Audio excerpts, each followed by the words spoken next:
ദേവതീർത്തിന്റെ അച്ഛൻ? അച്ഛനില്ല, അച്ഛൻ തിരിഞ്ഞു നോക്കാറില്ല. അച്ഛൻ ജീവനോടെ ഉണ്ട്? ഉണ്ട്, തിരിഞ്ഞു നോക്കാറില്ല. പ്രജിഷ അച്ഛൻ ഇല്ലെന്ന് പറഞ്ഞപ്പോ ഞാൻ ഓർത്തു ഉണ്ടാവില്ല എന്ന്. അല്ല. ഓക്കെ, അച്ഛൻ ഉപേക്ഷിച്ചതാണോ? അതെ അതെ, മാസം തികയാണ്ടായിരുന്നു പ്രസവിച്ചത്. എത്ര മാസം? 8ാം മാസമായിരുന്നു പ്രസവിക്കുന്നത്. ഓക്കെ, അപ്പം ഡോക്ടർമാരൊക്കെ എന്താ പറഞ്ഞേ? ഡോക്ടർമാർ ഇപ്പം ട്രീറ്റ്മെന്റ് ചെയ്യുമ്പോൾ പറയുന്നത് നടത്തിച്ചേരുന്ന പറയുന്നത് തെറാപ്പിസ്റ്റ്.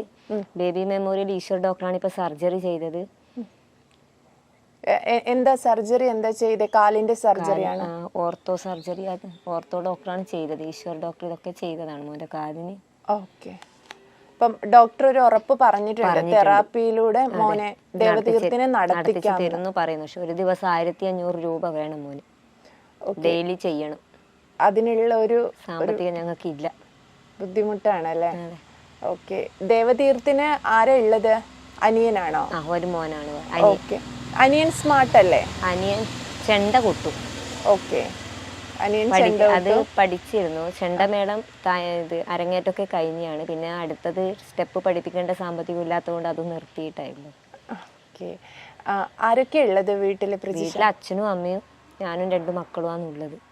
അപ്പൊ ദേവതീർത്തിന്റെയും അനിയന്റെയും കാര്യങ്ങളൊക്കെ പ്രജിഷ തന്നെയാണ് നോക്കുന്നത്.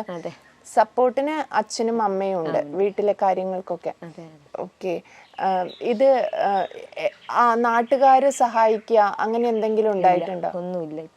ഒന്നുമില്ല. നിങ്ങളിത് അപ്പം എങ്ങനെയാ വരുമാനം? എന്താ പ്രജിഷ എന്താ ചെയ്യുന്നേ? ഞാനൊന്നും ചെയ്യുന്നില്ല. എനിക്ക് ഈ മോനെ നോക്കലാണ്. ഇവൻ സ്കൂളിൽ പോകുന്നുണ്ടെങ്കിൽ ക്ലാസ്സിന്റെ പുറത്ത് ഞാൻ പോയിട്ട് ഇരിക്കണം. രാവിലെ മുതൽ വൈകുന്നേരം വരെ സ്കൂളിന്റെ പുറത്തിരിക്കണം. കാരണം ബാത്റൂമിൽ പോകാനോ ഭക്ഷണം കഴിക്കാനോ മോന് പറ്റില്ലല്ലോ. അപ്പം പിന്നെ മറ്റു പുറത്തുനിന്ന് ഇങ്ങനെ മോന്റെ ഈ കഴിവൊക്കെ കണ്ടിട്ട് ഓരോരുത്തർ സഹായം ചെയ്തിട്ടൊക്കെയാണ് ഞങ്ങളിപ്പോ മോന്റെ ഇത് മുന്നോട്ട് പോകുന്നത്.